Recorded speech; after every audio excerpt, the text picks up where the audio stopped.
चला, आपण या हप्त्यामध्ये जो पाठ शिकलो होतो त्याचं नाव होतं बंडूची इजा। या पाठाचा जो काही स्वाध्याय राहिला होता, वर्गसूत्र आला होता, तो आज आपण सॉल्व्ह करणार आहोत। बघा, तर त्याच्यामध्ये पहिला प्रश्न आहे की इजाराची चड्डी झाली यात चुकी कुणाची। तर याचं उत्तर बघा,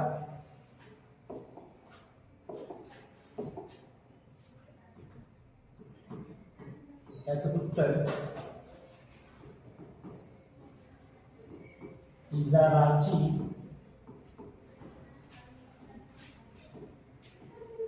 चड्डी झाली यात मुख्य चुकी त्याच्या बायकोची होती, कारण सर्वात अगोदर जेव्हा तिने इजारीचे पाय कापले तेव्हा तिने सर्वांना सांगायला पाहिजे होते, पण इतरांनी सुद्धा पुढे ती चूक केली, त्यामुळे यात सर्वांची चुकी आहे। बघा, म्हणजे काय झालं की बाबा, जेव्हा इजार बंडूने आपल्या बायकोला सांगितलं होतं की तू कापून त्याचे काय कर, त्याला काप आणि दुरुस्त कर, तेव्हा तिने केली नाही, आणि नंतर मग परत आल्यानंतर तिने सर्वात अगोदर इजारीचे जे पाय होते ते कापले। मग जेव्हा पाय कापले तेव्हा तिने आपल्या जे काही बाजूचे लोक होते, म्हणजे बंडूची आई, बहीण आणि इतरांना सांगायला पाहिजे, तेव्हा त्यांनी सांगितलं नाही, आणि न सांगण्यामुळे काय झालं की इतरांनी सुद्धा तेच केलं, मग ते पण आले आणि त्यांनी सुद्धा त्याला कापलं, त्याच्यामुळं मुख्य चुकी त्याच्या बायकोची आहे, पण इतरांनी सुद्धा तीच चुकी केली, त्यामुळे यात सर्वांची चुकी आहे। तुला 2 मिनिट देतोय हा प्रश्नाचं उत्तर देऊन घ्या।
चला, वेळ झाले, आता पुढचा प्रश्न बघू। बघा, दुसरा प्रश्न होता, बंडूच्या इजारीचे पाय 4 बोटे कापले म्हणजे पाय असणारी इजार सजीव आहे असे आपण म्हणत नाही। बघा, बंडूच्या इजारीचे पाय कापले, मग इजार सजीव आहे का? नाही, पण आपण सजीवाच्या अवयवाचे त्यांना नाव दिले, पण बोलताना आपण असं बोलतो इजारी सारख्या कितीतरी वस्तू वेगवेगळ्या अवयवांची नावे वापरतात, त्यांची नावे सांगा। मग या इजारी प्रमाणे अजून इतर गोष्टी आहेत ज्यांना आपण काय करतो, निर्जीव असतात, पण त्यांना अवयवाचे नाव आपण देतो। मग ते कोणकोणते बघा, पहिला आहे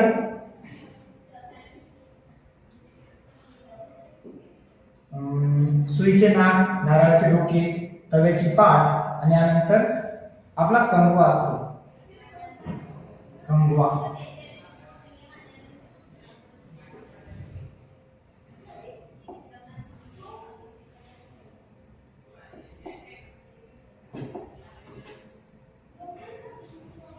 तर इथे लिहा 1 नंबरला शेवटचे हात, सुईचे नाक, नारळाचा डोळा, तव्याची पाठ इत्यादी असे नारळ, सुई, शर्ट, तवा हे सर्व निर्जीव आहे, परंतु यांना आपण अवयवाची नावं दिलेली आहे. हे 2 मिनिटात लिहून घ्या आणि तुम्हाला अजून काही वाटले तर ते अजून 3-4 नावे त्या प्रकारे लिहून घ्या.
चला पुढच्या प्रश्नावर जाऊ. कोणाला तर आलं असेल तर व्हिडिओ पॉज करून तुम्ही लिहू शकता.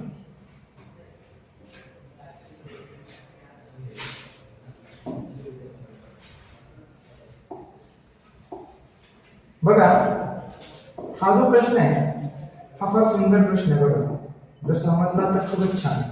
बघा यातले काय म्हटलं, खालील वाक्यामध्ये कंसातील शब्दांपैकी योग्य शब्द वापरून वाक्य पूर्ण करा. त्या वाक्याचा अर्थ पुन्हा लिहा.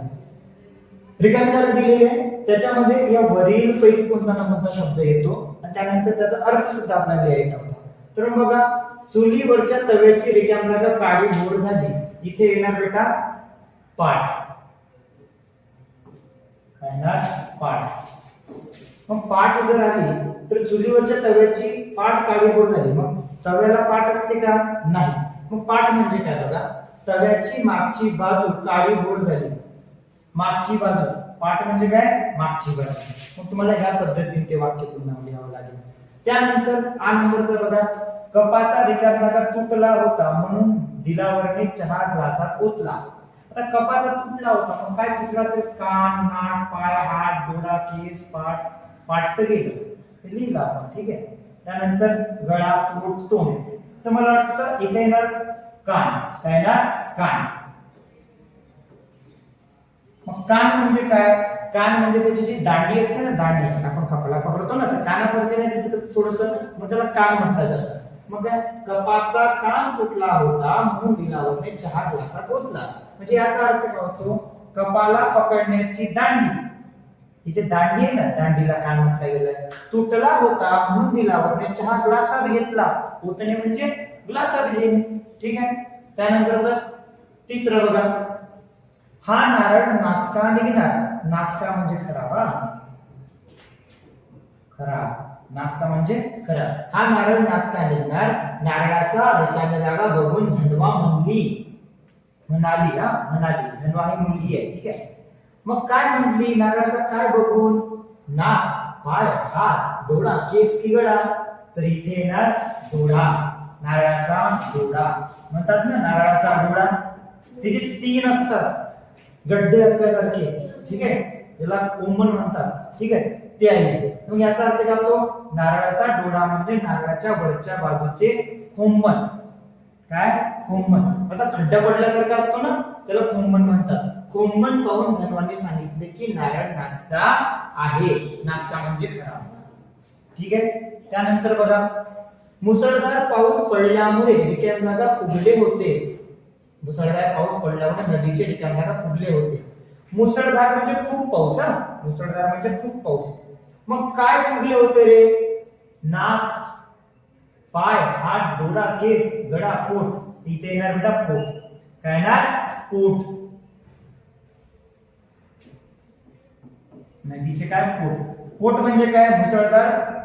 मुसळधार पाऊस पडल्या नदीचे पोट म्हणजे नदीचे पात्र. आता नदीचे पात्र म्हणजे काय? समजा ही नदी अशी वाहते ना, त्याच्या भागातून जेवढ्या भागातून पाणी चाललं ना, याला नदीचं पात्र म्हणतात. याला काय म्हणतात? नदीचं पात्र. या नदीच्या बाजूला काय असते? शेती वगैरे असते. मग नदी जेवढ्या भागातून वाहते बेटा, त्याला नदीचं पात्र म्हणतात. तेवढी जागा. समजलं का? चला,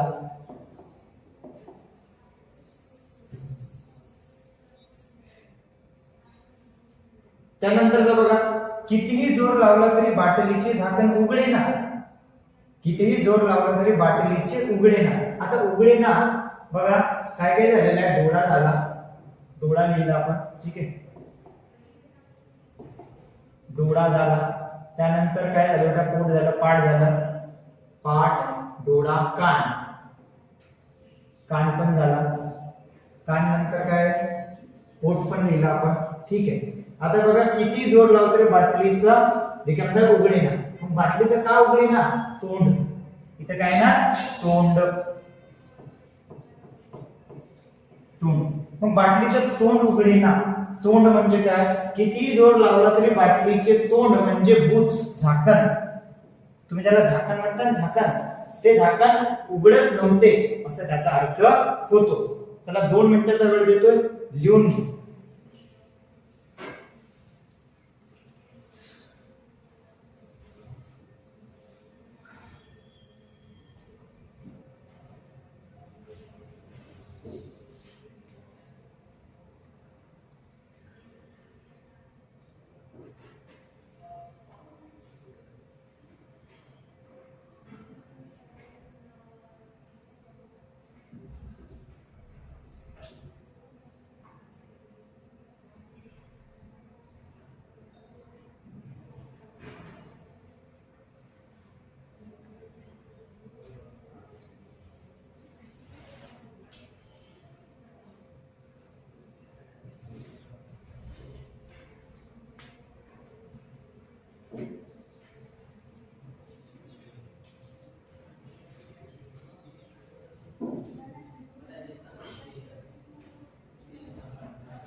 चला, ज्याचा राहिला असेल त्यांनी व्हिडिओ पॉज करायचा, थांबवायचा आणि लिहून घ्यायचं. ठीक आहे. तर आता पुढल्या प्रश्नाकडे जाऊ. पुढला प्रश्न बघा.